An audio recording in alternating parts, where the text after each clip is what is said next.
Georges Brassens. Tiens, voyons comme il se ressemble. Dans son dernier single, Les Matins de Paris, sorti chez Virgin, elle chante en duo avec Tequila Tex du groupe de rap TTC. Brassens aurait peut-être aimé faire de même avec Gare aux Gorilles.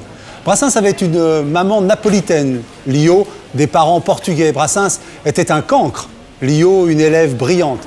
À 17 ans, Lio était déjà une star avec Banana Split. À 17 ans, Brassens écope d'1 mois de prison pour avoir volé des bijoux à sa sœur. Brassens est passé de la mauvaise réputation aux trompettes de la renommée. Lio, de la Lolita malgré elle, à l'artiste distingué pour son dernier album, Dites au prince charmant, sorti chez Recall. En tout cas, il est un point sur lequel ils se ressemblent. Ils sont tous les deux fous de poésie. Est-ce que ce n'est pas suffisant pour une passion ? Brassens, il m'a touchée un jour que je rentrais de l'école. Je devais avoir 9 ans et mes parents étaient en train d'écouter un disque de Brassens.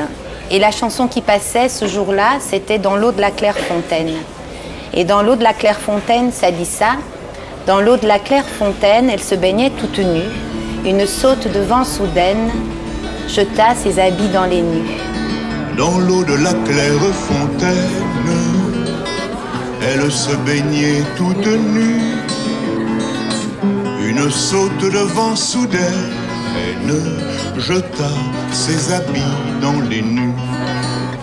Et le jeune homme qui la regarde, que je suppose était Brassens, cueille une feuille de vigne, cueille une rose pour la rhabiller. Et elle lui tendit ses bras, ses lèvres, comme pour la remercier. Il les prit avec tant de fièvre qu'elle fut toute déshabillée. Et moi, j'avais envie d'être cette fille. Et de ce jour, je n'ai plus jamais quitté Brassens. Donc c'est une histoire d'amour érotique entre moi et lui. Et je crois que c'est tout ce rapport à l'érotisme, qui est un érotisme très simple chez lui, très plein de parapluies, de gouttes de pluie, de filles qui sont des petites putains, mais des petites putains qu'on sent bien qu'il adore. Et voilà, et c'est parti de là, ma passion pour Brassens. Ce que j'aimais chez Brassens, c'était ça, cette chose viscérale qui faisait de lui un homme contre toutes les règles, donc pour toutes les libertés. Je crois qu'il était non dogmatique, mais je pense il était émerveillé, en tout cas. Ce que je sens dans chaque chanson de Brassens, c'est cette capacité d'émerveillement. Pour la coquinerie, pour la méchanceté des enfants, parce que l'enfance n'est pas vertueuse. L'enfance, il faut la prendre pour ce qu'elle est. Boudeuse, méchante, terrible, mais délicate et entière. Et c'est ça, la belle enfance. Et Brassens, il a ça. Il a cette belle enfance-là. Lio, est-ce qu'il y a pour vous une anecdote qui rend compte de votre Brassens ? Il y en a plein. Quand il vole le fameux bracelet à sa sœur et qu'à 17 ans, bracelet une bague, et que finalement à 17 ans il fait 1 mois de prison préventive, ça a dû vraiment être salé, l'addition a dû être très très salée. Et il décide de partir de Sète, de monter à Paris.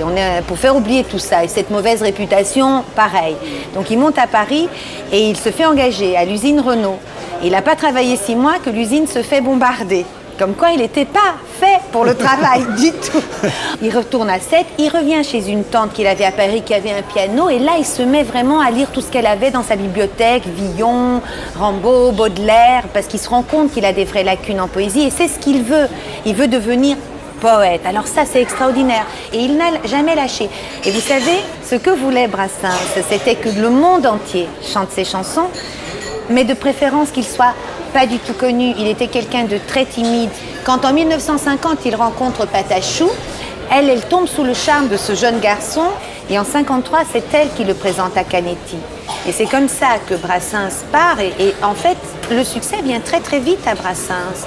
Il n'a jamais pu empêcher ça et ça a continué jusqu'à la fin de sa vie. Alors, est-ce qu'on malheureusement ne peut pas briser une légende quant à l'endroit où est enterré Georges Brassens ?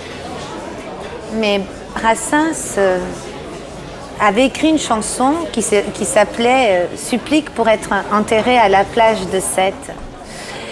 Mais il n'est pas enterré au cimetière marin de Sète. C'est une légende. Il est enterré au cimetière du Pi, qui est le cimetière des pauvres. Mais je pense qu'il s'y trouve bien. parce qu'il a toujours eu un réel mépris de l'argent, de la renommée. Puis de toute façon, la dernière demeure, c'est celle qui reste. On va rester sur ce mot-là. Alors Lio, tout à l'heure vous parliez du charme que pouvait avoir Brassens auprès des enfants. Alors vous êtes venu avec Diego, 3 ans, Diego, qui est impatient de retrouver sa maman. Voilà. Mon amour. Mais en tout cas, merci beaucoup. Merci beaucoup.